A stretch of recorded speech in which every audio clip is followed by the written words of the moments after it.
أما بعد فأعوذ بالله من الشيطان الرجيم بسم الله الرحمن الرحيم قل إن كنتم تحبون الله فاتبعوني يحببكم الله ويغفر لكم ذنوبكم والله غفور رحيم وقال رسول الله صلى الله عليه وسلم من أحب سنتي فقد أحبني ومن أحبني كان معي في الجنة أو كما قال عليه الصلاة والسلام اللهم صل على محمد وعلى آل محمد كما صليت على إبراهيم وعلى آل إبراهيم إنك حميد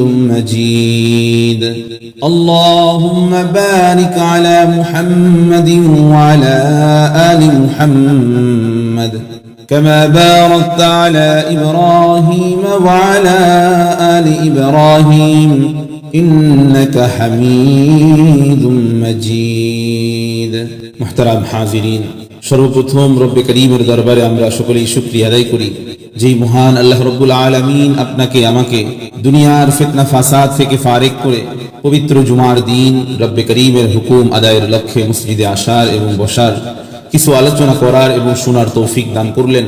এই জন্য রব্বে করিমের দরবারে আমরা সকলেই শুকরিয়া আদায় করি, বলি আলহামদুলিল্লাহ। সংক্ষিপ্ত আকারে দরুদ ও সালাম পাঠ করি সাইয়্যিদুল মুরসালিন খাতামান নবিয়্যিন রাহমাতুল লিল আলামিন, যার দ্বারা আমরা ইসলাম গ্রহণের তৌফিক লাভ করেছি, যার মাধ্যমে আমরা পবিত্র কোরআনুল কারীম পেয়েছি, সেই মহা মানবের প্রতি আমরা সকলেই সংক্ষিপ্ত আকারে দরুদ ও সালাম পাঠ করি। সকলে বলি সাল্লাল্লাহু আলাইহি ওয়াসাল্লাম।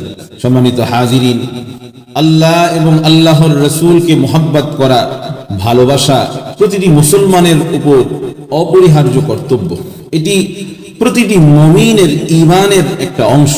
এই ভালোবাসা শুধু মৌখিকভাবে হলেই হবে না, বরং দুনিয়ায় ভালোবাসার যত বস্তু আছে, ভালোবাসার যত ব্যক্তি আছে, এসব বস্তু এবং ব্যক্তি থেকে যতক্ষণ পর্যন্ত আল্লাহ এবং আল্লাহর রাসূল সাল্লাল্লাহু আলাইহি সাল্লামের ভালোবাসা অন্তরে বেশি না হবে, ততক্ষণ পর্যন্ত কেউ পরিপূর্ণ মুমিন হতে পারবে না। রব্বুল আলামিন ইরশাদ করেন, قل إن كان آباؤكم وأبناؤكم وإخوانكم وأزواجكم وعشيرتكم وأموال اقترفتموها وتجارة تخشون كسادها ومساكن ترضونها أحب إليكم من الله ورسوله وجهاد في سبيله فتربصوا حتى يأتي الله بأمره والله لا يهدي القوم الفاسقين। হে নবী, আপনি বলে দিন, তোমাদের নিকট যদি আল্লাহ এবং তার রাসূল এবং আল্লাহর পথে জিহাদ করার থেকে অধিক প্রিয় হয় তোমাদের পিতা, তোমাদের সন্তান সন্ততি, তোমাদের ভাই বোন, তোমাদের স্ত্রী, তোমাদের সহগোষ্ঠী, তোমাদের অর্জিত সম্পদ, তোমাদের ব্যবসা বাণিজ্য, তোমাদের বাসস্থান, আল্লাহ এবং আল্লাহর রাসূল এবং আল্লাহর জিহাদ থেকে অধিক যদি মহব্বতের হয়, ভালোবাসার হয়, তাহলে তোমরা অপেক্ষা করো আল্লাহর নির্দেশ আসা পর্যন্ত। ওয়াল্লাহু লা ইয়াহদিল কওমাল ফাসিকিন।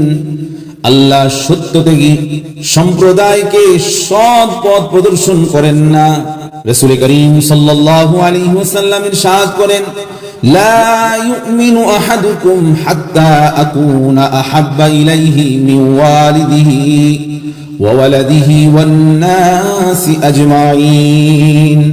তোমাদের কেউ ততক্ষণ পর্যন্ত প্রকৃত মুমিন হতে পারবে না যতক্ষণ আমি তার নিকট সবচেয়ে বেশি প্রিয় না হই, তার পিতা থেকে, সন্তান সন্ততি থেকে এবং তার সমস্ত মানুষ থেকে।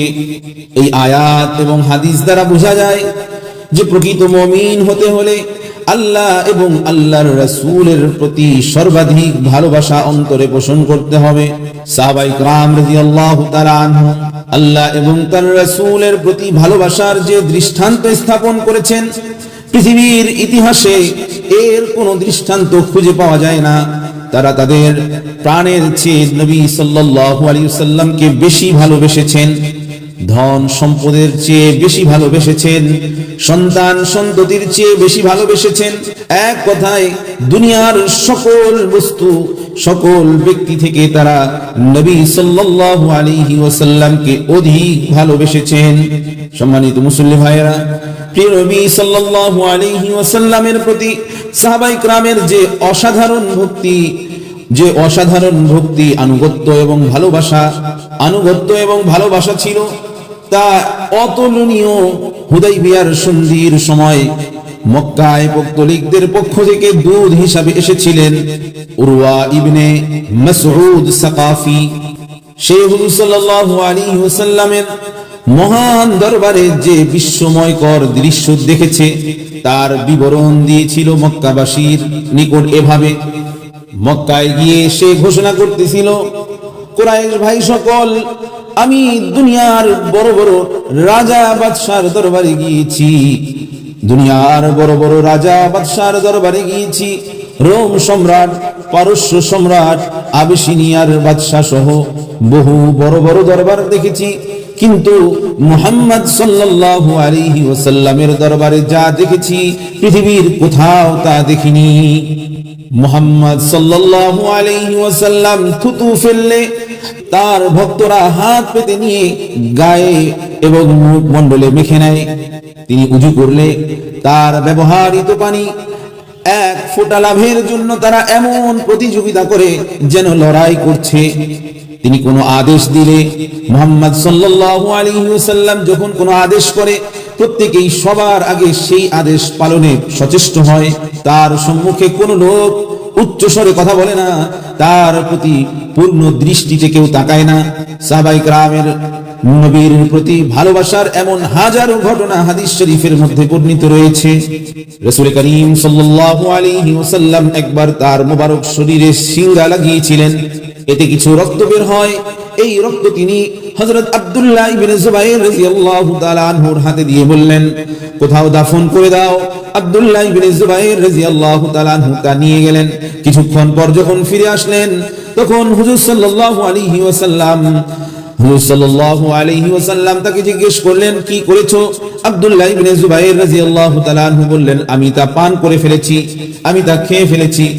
হুজুর সাল্লাল্লাহু আলাইহি ওয়াসাল্লাম বললেন, যেই শরীরে আমার রক্ত প্রবেশ করেছে তার জন্য জাহান্নামের আগুন হারাম হয়ে গেছে, তার জন্য জাহান্নামের আগুন হারাম। উহুদের যুদ্ধে কাফেরদের অতর্কিত আক্রমণে যখন সাহাবায়ে কেরাম ছত্রভঙ্গ হয়ে গিয়েছিল, তখন কাফেরদের দুটি লোহার করা চেহারা মোবারকে ঢুকে পড়ে, তা খোলার জন্য একদিকে হযরত আবু বকর রাদিয়াল্লাহু তাআলা আনহু দৌড়ে আসলেন, অপরদিকে হযরত আবু উবাইদা ইবনুল জাররাহ ছুটে আসলেন। তিনি আবু বকর রাদিয়াল্লাহু তাআলা আনহুকে বাধা দিয়ে বললেন, এই সৌভাগ্য আমি হাত ছাড়া হতে দিব না। এই বলে তিনি নিজের দাঁত দ্বারা হুজুর সাল্লাল্লাহু আলাইহি ওয়াসাল্লামের চেহারা মোবারক থেকে লোহার করা খুলতে লাগলেন। যেই মাত্র তিনি মুখ লাগিয়ে কামড়ে ধরে টান দিলেন, সঙ্গে সঙ্গে একটি করা খুলে গেল, সাথে সাথে আবু উবাইদার একটি দাঁতও ভেঙে গেল। তিনি কোনো ভ্রুক্ষেপ করলেন না, আবার কামড়ে অপর করাটি খোলার জন্য টান দিলেন। এতে হযরত আবু উবাইদার আরো একটি দাঁত পড়ে গেল। এদিকে উক্ত জখম থেকে যখন রক্ত বের হয়ে রাসূলুল্লাহ সাল্লাল্লাহু আলাইহি ওয়াসাল্লামের চেহারা মোবারক রক্তাক্ত হয়ে গেল, তখন মালিক বিন সিনান রাদিয়াল্লাহু তাআলা আনহু তা চুষে খেয়ে ফেললেন। জিহ্বা দ্বারা চেটে চেটে চেহারা মোবারক সাফ করে দিলেন। তখন রাসূল করিম সাল্লাল্লাহু আলাইহি ওয়াসাল্লাম বললেন, লান তামাসসাকান নার, তোমাকে দুজখের আগুন কখনো স্পর্শ করবে না। সম্মানিত হাজিরিন, উহুদের যুদ্ধে মুসলমানদের বিপর্যয় ঘটে। এতে 70 জন সাহাবা শাহাদাত বরণ করেন। এদিকে ইবলিস শয়তান এই গুজব ছড়িয়ে দেয় যে মুহাম্মদ সাল্লাল্লাহু আলাইহি ওয়াসাল্লাম নিহত হয়েছেন। এই সংবাদ যখন মদিনায় পৌঁছে গেল, তখন মদিনার মেয়ে লোকেরা অস্থির পেরেশান হয়ে ঘর থেকে বেরিয়ে উহুদের উদ্দেশ্যে ছুটে যান। এক আনসারী মহিলা অস্থির হয়ে লোকজনকে জিজ্ঞেস করলেন, আমার নবীজির কি অবস্থা? লোকেরা বলল, তোমার পিতা শহীদ হয়েছেন। তিনি ইন্না লিল্লাহ পড়ে পেরেশান অবস্থায় আবার জিজ্ঞেস করলেন, আমার প্রিয় নবীর কি অবস্থা? কেউ বলল, তোমার স্বামী শহীদ হয়ে গেছেন। তিনি বললেন ইন্না লিল্লাহ। আবারও জিজ্ঞেস করলেন, তোমরা বলো আমার নবীর কি অবস্থা? কেউ বলল, তোমার ভাই শহীদ হয়ে গেছেন। তিনি বললেন ইন্না লিল্লাহ। আবার একই প্রশ্ন করলেন, তোমরা বলো আমার প্রিয় নবীর কি অবস্থায় আছেন? আমার প্রিয় রাসূল কি অবস্থায় আছেন তোমরা বলো।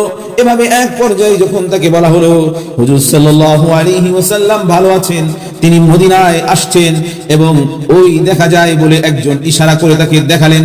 মহিলা তৎক্ষণাৎ দৌড়ে গিয়ে হুজুর সাল্লাল্লাহু আলাইহি ওয়াসাল্লামকে এক নজর দেখে চক্ষু শীতল করলেন এবং বললেন, কুল্লু মুসিবাতিন বাদাকা জালালু। হুজুর, আপনার দর্শন লাভের পর যাবতীয় বিপদ আমার নিকট তুচ্ছ। আপনার উপর আমার পিতামাতা কুরবান হোক। আপনি আমার নিকট, আপনি জীবিত এবং সহি সালামতে থাকার পর যে কোনো লোক মারা গেলেও আমার কোনো পরোয়া নাই। তাবুক অভিযানে রাসূলুল্লাহ সাল্লাল্লাহু আলাইহি ওয়াসাল্লাম যখন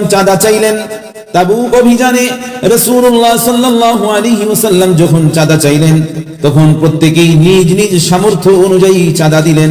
হযরত ওমর ফারুক রাদিয়াল্লাহু তাআলা আনহু ঘরের যাবতীয় মালামাল ভাগ করে অর্ধেক রেখে আসলেন পরিবারের লোকদের জন্য, আর বাকি অর্ধেক হুজুর সাল্লাল্লাহু আলাইহি ওয়াসাল্লামের নিকট পেশ করলেন। হযরত আবু বকর রাদিয়াল্লাহু তাআলা আনহু সমস্ত মালামাল এনে নবী সাল্লাল্লাহু আলাইহি ওয়াসাল্লামের খিদমতে পেশ করলেন। রাসূল করিম সাল্লাল্লাহু আলাইহি ওয়াসাল্লাম জিজ্ঞেস করলেন, আবু বকর, ঘরে কি রেখে এসেছো? তিনি উত্তর দিলেন, আল্লাহ এবং আল্লাহর রাসূলকে রেখে এসেছি।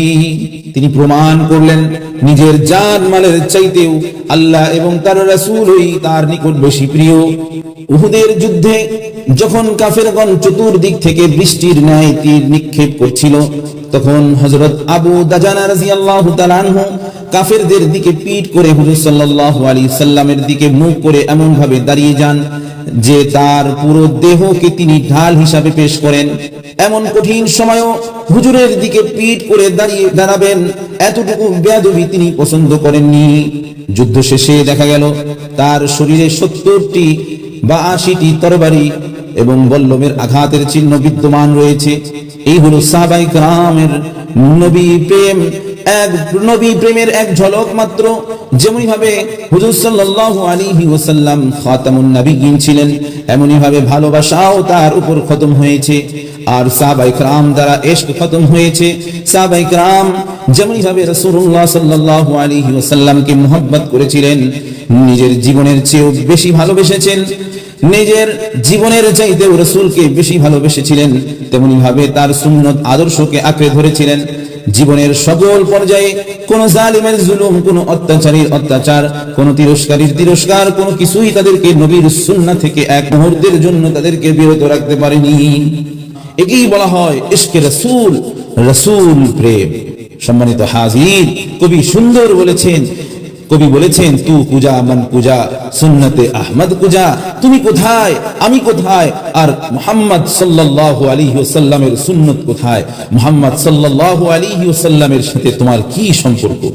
আজকে আমরা সুন্নতের উপর আমল ছেড়ে দিয়েছি শুধু এই কারণে যে মানুষ আমাদেরকে কি বলবে। সুন্নতের উপর আমল যদি আমরা করি তাহলে মানুষ আমাদেরকে অসামাজিক বলবে। যদি আমরা নবীর সুন্নত অনুযায়ী পোশাক পরি তাহলে মানুষ আমাদেরকে মৌলবাদী বলবে।